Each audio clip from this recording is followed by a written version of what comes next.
Muchas gracias por todos los mensajes que estamos recibiendo, solamente algunos porque ya tenemos al entrevistado en línea. Buen día, Marcelo. Está generalizando. No en todo lo bueno hay algo malo, ni en todo lo malo hay algo bueno. Yo me refiero al símbolo del yin y el yang, ¿verdad? Que es un área blanca con un punto negro y un área negra con un punto blanco. Bueno, de que cuando hay cosas buenas siempre le encontrás algo malo y cuando hay algo malo siempre le encontrás algo bueno. Buen día, Marcelo y equipo. Sé que también detrás de cámara hay mujeres, para todas el saludo. Bueno, la productora es mujer, la asistente de producción es mujer, hay funcionarias administrativas mujeres. Aquí en el canal siempre hubo periodistas. Bueno, también alguna compañera que si tiene que hacer cámara, hace cámara. Y después otro televidente que dice, las mujeres, qué tema interesante, tienen 1.000.000 de matices. Bueno, las mujeres tienen matices, los hombres tenemos matices, pero el tema da para muchísimo. Es un tema realmente interesante, el debate de la igualdad y de los derechos, ¿sí? Los derechos adquiridos, lo que falta por adquirir, dónde tiene que haber igualdad, dónde no, etcétera. Es un tema amplísimo y además valen todas las opiniones. Estamos comunicados vía Zoom con el presidente del Instituto del Niño y Adolescente del Uruguay, INAU, el señor Pablo Abdala. Buen día, ¿cómo le va? ¿Cómo están? ¿Cómo andan ustedes? Un placer. Muy bien, muchas gracias, igualmente para nosotros. Abdala, bueno, el personal del INAU estuvo dentro de las prioridades del gobierno para recibir la vacuna. ¿Cómo ha sido el suministro de vacunas a los trabajadores y trabajadoras de este instituto? Bueno, se ha venido cumpliendo eso con normalidad. Nosotros en tiempo y forma hicimos llegar a Salud Pública los listados con las bases de datos correspondientes tanto digamos, al sector de gestión pública de INAU como al sector de gestión privada. Quiero aclarar esto. INAU es un sistema complejo que cumple una serie de prestaciones y todas las modalidades de atención a niños y adolescentes se desarrollan o bien en la modalidad de gestión directa, es decir, con trabajadores de INAU, funcionarios públicos, en los centros 24 horas, en las residencias, en los centros de atención parcial que gestionamos directamente, y después está la otra modalidad que es la que se desarrolla por convenio con la sociedad civil. En todos los casos son trabajadores que cumplen lo que se llama la atención directa de los niños y los adolescentes.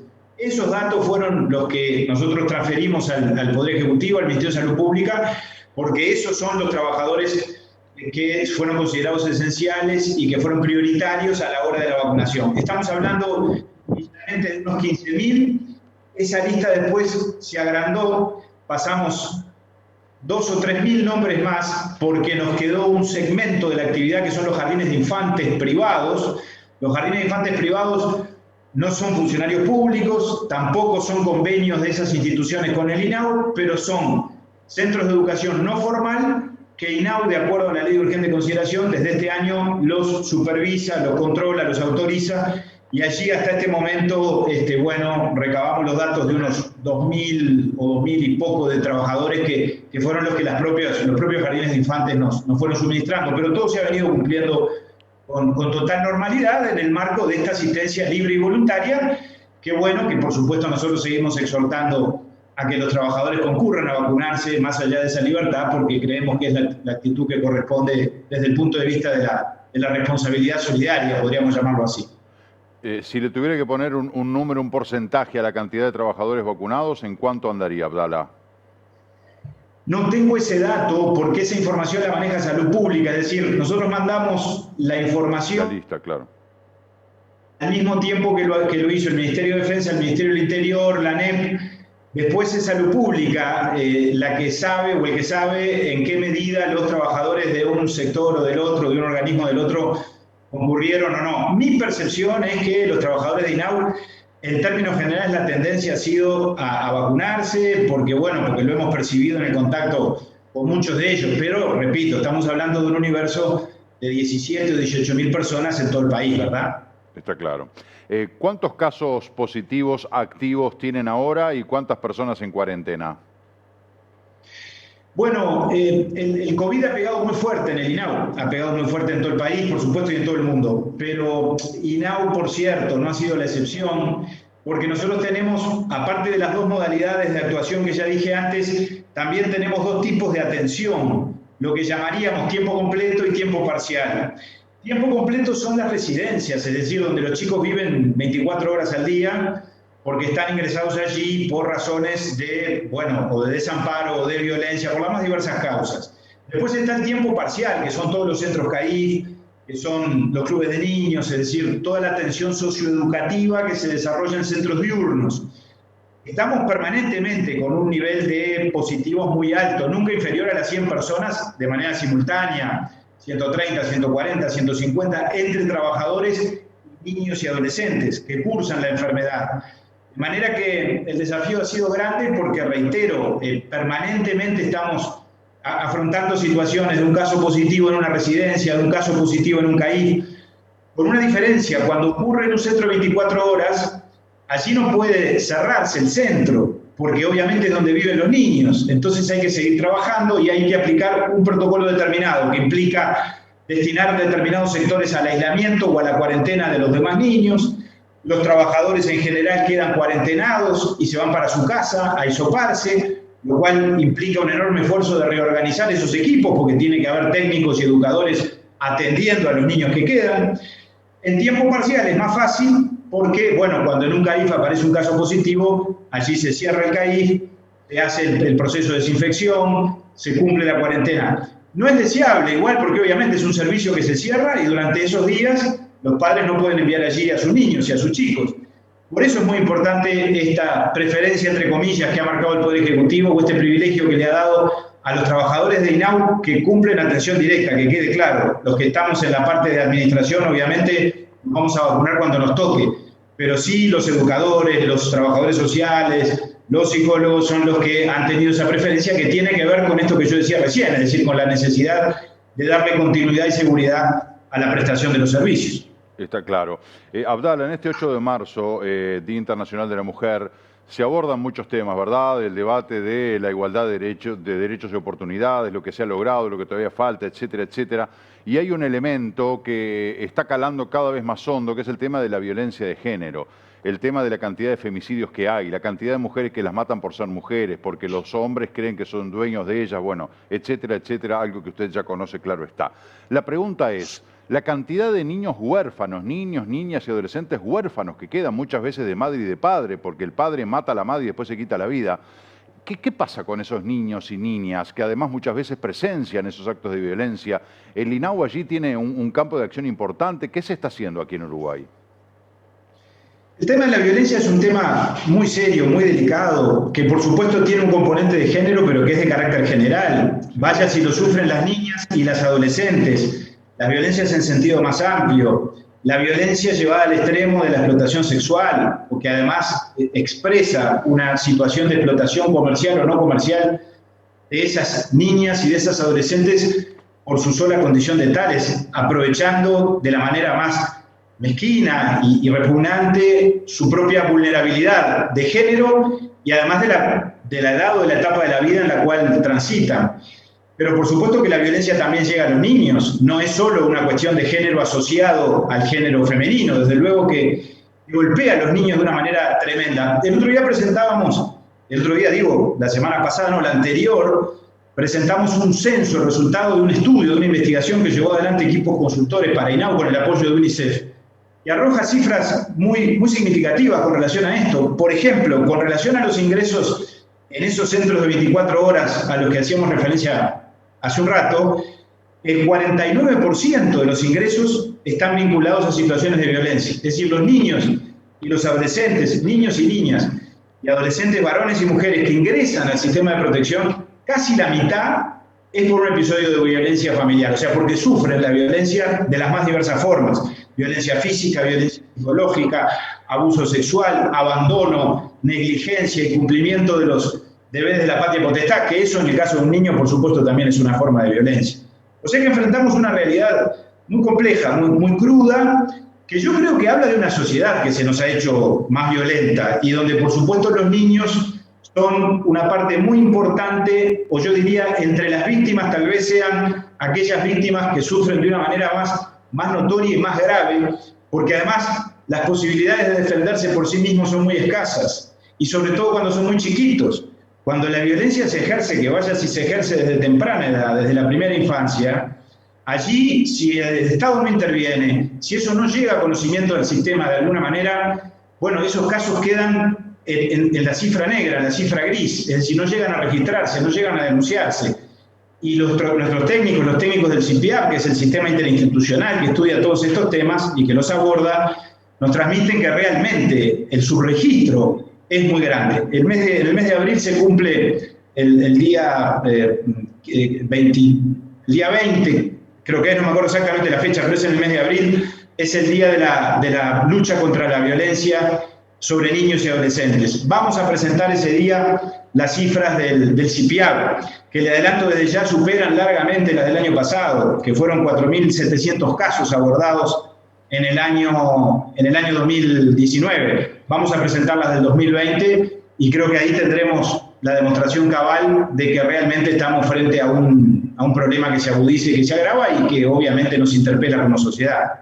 Sin duda, y además usted en su exposición enriqueció el concepto, ¿no? Porque uno habla del femicidio, pero todas esas formas de violencia, la explotación sexual, que de hecho hay una investigación muy importante que se está llevando a cabo en Uruguay, pero hay múltiples formas de que los niños, niñas y adolescentes, varones y mujeres padezcan esta violencia. Ahora, ¿qué estamos haciendo para evitarla? Bueno, mire, yo creo que tenemos que asumir una responsabilidad que es una responsabilidad compartida. 25 de abril, quiero aclarar, es el día de la lucha contra la violencia sobre los niños, que hoy hice referencia a ella. Bien. Ese día vamos a presentar las cifras. Nosotros actuamos bastante bien, diría yo, o el sistema ha mejorado mucho en cuanto a la reacción contra la violencia cuando se consuma, cuando aparece una víctima, cuando se denuncia un caso y se judicializa.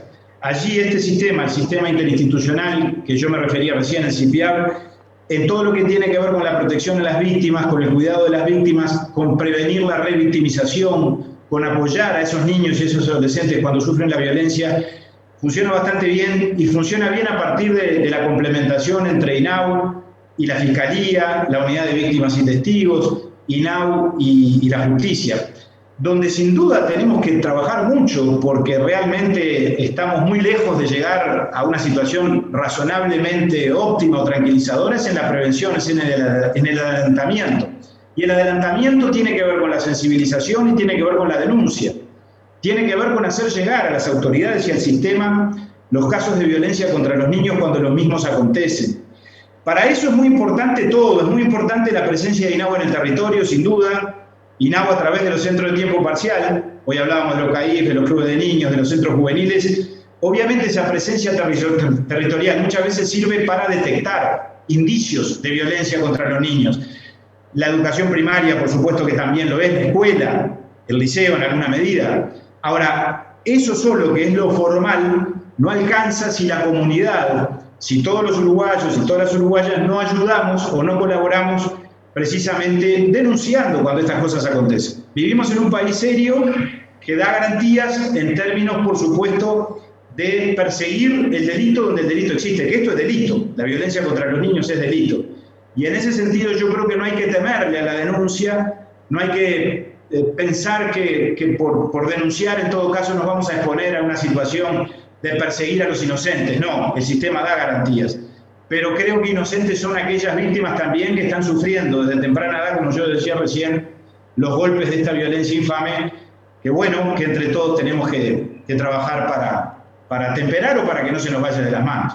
Justo, es decir, me parece que el sistema como tal también tiene fallas y falencias enormes, porque eso de alentar y respaldar y dar confianza a las mujeres o a los niños o a quien sea que denuncie hechos de violencia no puede caer en saco roto cuando vemos, por ejemplo, sin ir más lejos, los femicidios que hubo este fin de semana, donde los victimarios tenían varias denuncias y sin embargo no se había hecho nada. Y yendo más allá de fronteras, en Argentina pasó un caso donde la muchacha había denunciado hasta el hartazgo y nunca le hicieron caso. Pero viniendo al Uruguay, tenemos casos en los que la mujer había denunciado, en que la persona tenía tobillera o había medidas cautelares, las que se violaron, no se respetaron, no sé si por falta de control o qué, y en definitiva la mujer termina siendo asesinada. O sea que hay que corregir fallas graves que tiene el sistema, ¿no?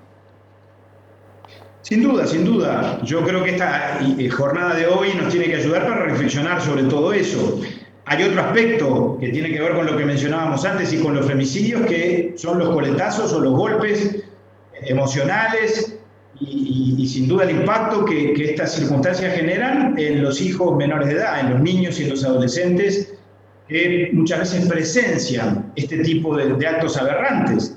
Nosotros estamos firmando en estos días un convenio con la Facultad de Psicología y con la Fiscalía General de la Nación para analizar lo que se conoce comúnmente como femicidio íntimo, que en todo caso es el femicidio perpetrado adentro de la casa y por lo tanto delante de los niños o de los hijos de una pareja, por ejemplo.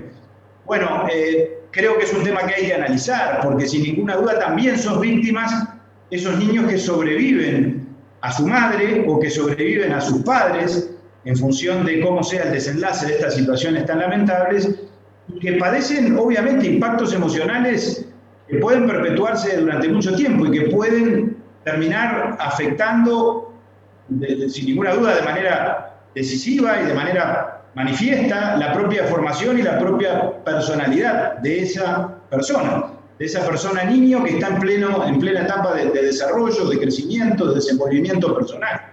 Yo creo que ese es otro ángulo que sin ninguna duda hay que abordar con relación a todo esto. El tema de la violencia es un tema complejo y que tiene muchas aristas y todas deben merecer nuestra preocupación. Sin duda que sí, ¿no? Pero bueno, yo conversándolo con usted, no es que no lo supiera, pero uno se da cuenta de la magnitud de la crueldad, de lo doloroso, de lo grave, de lo destructivo que es este problema de la violencia en todas sus expresiones, ¿no? Abdala, no quiero desaprovechar la oportunidad de estar conversando con usted para hablar de otros temas importantes, por ejemplo, el tema de las adopciones. La última vez que hablamos con usted nos había contado esto de acortar los plazos, de hacerlo más dinámico, de rápidamente las familias que quieren adoptar un hijo, bueno, que ese niño o niña pueda rápidamente incorporarse a ese núcleo familiar para recibir todo el amor que tiene para darle y todo el amor que la persona necesita. ¿Cómo estamos hoy con el tema de adopciones, listas de espera, se han acortado los tiempos, plazos parlamentarios, etcétera? Bueno, estamos mejorando. Las adopciones hay que inscribirlas en un plano más amplio, o sea, es una herramienta muy importante, la más noble de todas, porque las adopciones implican, sin ninguna duda, la equiparación casi total de la situación de un hijo adoptivo con la de un hijo biológico. La única diferencia es precisamente el factor biológico, es decir, es el origen de la filiación, pero en lo demás hay una equiparación en cuanto a derechos, en cuanto al derecho a la identidad, en cuanto a los derechos patrimoniales, económicos, sucesorios, el derecho a los alimentos, como todos sabemos. Pero lamentablemente las adopciones, siendo un instrumento tan noble, tienen un techo que es el de los niños que están en condiciones de ser adoptados de acuerdo a la Declaración de la Justicia. Y, por ejemplo, no son todos los que están en el sistema INAU, porque en el sistema INAU tenemos muchos niños que todavía mantienen algún tenue, aunque más no sea, vínculo con su familia original y con su familia biológica, y por lo tanto no pueden ser dados en adopción hasta tanto la justicia no los declara como tales.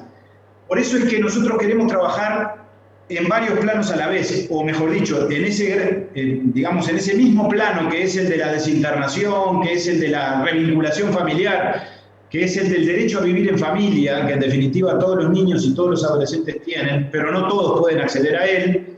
Queremos dinamizar las adopciones, que es un camino, pero queremos, en aquellos casos donde con la adopción no lleguemos, ampliar la cantidad de familias de acogida, es decir, ensanchar el sistema de acogimiento familiar, porque si ese niño no puede ser dado en adopción, es mucho mejor vincularlo a una familia de acogida que lo cuide y que crezca en ese ámbito familiar que en un centro de 24 horas.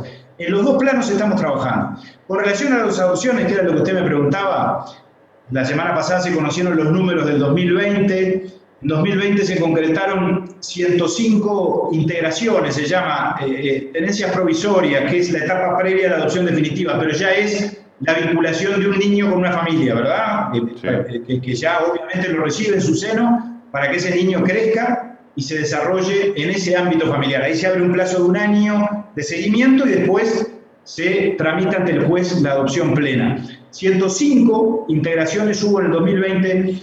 Creo que es una cifra positiva que a mi juicio marca una mejoría, porque tenemos que tener en cuenta que es una cifra en números absolutos similar a la del 2019, pero se dio en pleno 2020, que nosotros asumimos en el mes de abril, o sea, los cambios que introdujimos recién estuvieron en funcionamiento cerca de mediados de año, y además tuvimos el parate de los 3 primeros meses de la pandemia, marzo, abril, mayo, hasta mediados de junio, que obviamente eso conspiró contra el desarrollo de todos estos procesos porque se suspendieron los talleres, porque enlentecieron las entrevistas con los asistentes sociales, con los psicólogos. Por lo tanto, haber logrado eso y haber logrado otra cosa muy importante que es la valoración de la familia. Cuando yo asumí el 1 de abril, INAU estaba valorando familias que se habían presentado en el 2016, teníamos 4 años de atraso. Ahora ese atraso se ha venido superando, ya estamos valorando familias del 2019 con la perspectiva de que en los próximos meses quedar al día y tener a las familias, todas las que se presentan, prontas para adoptar. O sea que, en algún sentido, con relación a las adopciones, creo que venimos dando pasos firmes en cuanto a mejorar los resultados. Bueno, ojalá que esto pueda avanzar, Abdala, porque la verdad que eso que usted dice de cómo se han acortado los plazos parece algo no solamente muy sensato, sino que algo largamente reclamado y de absoluta y pura justicia, ¿no? Pero bueno, por el bien de esos niños, niñas, adolescentes y también por el bien de esas familias que tienen todo ese amor para darle, cuanto antes se puedan hacer estos procesos de incorporación o de adopción, va a ser mucho mejor. Se nos ha terminado el tiempo, Abdala. Yo le quiero agradecer muy especialmente una vez más su gentileza, como siempre, de atendernos esta mañana. Gracias a ustedes por la convocatoria y a las órdenes siempre. Muchísimas gracias, que le vaya muy bien. Hasta luego. Bueno, también, ¿no? Temas interesantísimos para hablar, cómo toca, pega o cae el tema de la violencia en el tema de los menores, de los niños, de las niñas, de los adolescentes.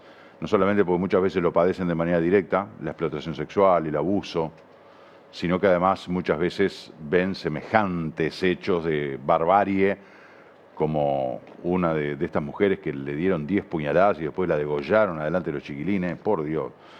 Solo de decirlo a mí se me estruja el alma, de pensar en esos niños que vivan eso, ¿cómo le sacás eso a la cabeza, de la cabeza a los niños? Con apoyo psicológico, con tratamiento durante mucho tiempo, pero la imagen no se les borra nunca más. Los ruidos, los olores, lo que vieron, esa secuencia espantosa no se les borra más. Podrás ayudarlos a que aprendan a gestionar el dolor y a que no les genere un rencor, a que eso no sea un disparador de efectos negativos. Podrás tratar de ayudarlos para que, no sé, la pasen lo mejor posible, pero es tan duro, tan cruel, tan bestial el episodio que han vivido, porque además ese de repente es la frutilla de la torta, pero de repente vienen viviendo episodios de violencia, de padres golpeadores o padres alcohólicos que insultan a la madre y que insultan a los chiquilines también, o sea que, digo, son temas muy problemáticos, muy profundos, que bueno, con Abdala es con una de las personas que se puede hablar de este tema, porque además de que tiene injerencia, por ser presidente del INAU, también es una de las personas que puede enriquecer uno de estos debates de los que hablábamos y que además siempre es bueno hablar, hay que hablar de las cosas. Señoras y señores, tenemos que hacer una pausa, ya volvemos.